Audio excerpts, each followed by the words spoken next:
నాకు 5 సంవత్సరాలతో ఈ రోజుతో పదవి విరమణ జరిగింది. మా గ్రామస్తులు నేను చేసిన సేవలకు, గ్రామానికి చేసిన సేవలకు వారు ఈరోజు ఘనంగా సన్మానించారు. వారికి జీవితం అంతా రుణపడి ఉంటాననే మొదలు నేను. అంటే ఈ ఊళ్ళో జరిగిన అభివృద్ధి పనులు గవర్నమెంట్ ఎన్ని రూట్లు అంటే క్రిమిటోరియం, డంపింగ్ యార్డ్స్, క్రీడా మైదానాలు, రకరకాలుగా సీసీ రోడ్లు, మొత్తం ఈ మా గ్రామంలో సీసీ రోడ్డు లేని గల్లీ లేదు, అసలు వెయ్యడానికి కూడా లేదు. దీనికి గత ప్రభుత్వం అలాగనే సహకరించింది.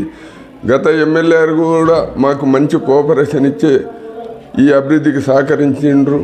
ఇంకా దీంట్లో మెయిన్ ఏంటంటే నా పంచాయతీ సెక్రటరీ నాకు ఒక్కరోజు కూడా నేను చెప్పే పనిని ఎందుకు చెయ్యాలి అనే మాట రాలేదు. ఇంకా నాకే కాదు, ముందుకు కూడా నేను వచ్చినా ఎవరొచ్చినా వాళ్ళకి ఇదే విధంగా సహకరిస్తాడు. గ్రామంలో అభివృద్ధి పనులకైతే తాత్కాలికంగా ఇప్పుడు చేయాల్సిందైతే ఏం మిగిలేదు అనుకుంటున్నా. ఏదో చిన్న అర మిగిలితే మిగిలిండొచ్చు, అది ఇంపార్టెంట్ కాదు. 100% పనులు పూర్తి చేశాను. 100% పనులు పూర్తి చేశాను.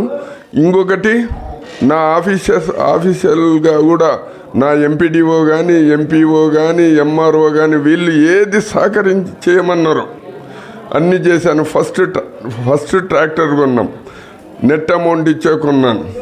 రెండవది డంపింగ్ యార్డ్ చేశాను, అది చెయ్యాలి కంపల్సరీ అంటే చేశాను. మూడవది ఎంటర్ మాబ్నార్ డిస్టిక్లో మూడవది నేను క్రిమిటోరియం కట్టడంలో. కొన్ని బిల్లులు ఇంకా అయితే గతంలో బిల్లులు రాక కూడా నేను కూడా అందులో ఒక బాధ్యతనే.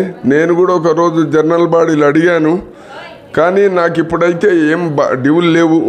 2.5 లక్షలు ఉంది. అది ఇక ఇప్పుడు ఈ స్పెషల్ ఆఫీసర్ చేతులకు వస్తుంది కాబట్టి వాళ్ళు ఇస్తారు అని ఆశిస్తున్నా.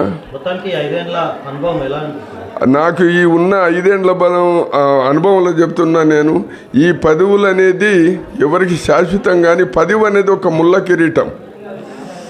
ఎందుకంటే అన్నిట్లా గ్రామంలో ఉదయం నుండి సాయంత్రం వరకు రాత్రి పగులు 365 రోజులు ప్రజల మధ్యలో ఉండేవాడే సర్పంచ్.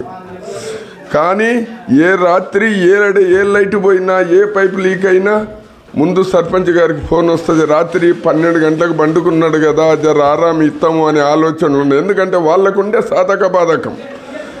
కాబట్టి వల్ల తట్టుకొని 5 ఏళ్ళు నిలబడి నాకు ఇందుట్లో మా పంచాయతీ సిబ్బంది 5 మంది, ఈడ పైపు పోయిందంటే ఇప్పుడు చేశారు, ఈ లైట్ పోయిందంటే ఇప్పుడు చేశారు. ఏ దానికి ఎక్కడ కూడా మీ సమస్యలపై అధికారులకు ఏమైనా విన్నవించిందా?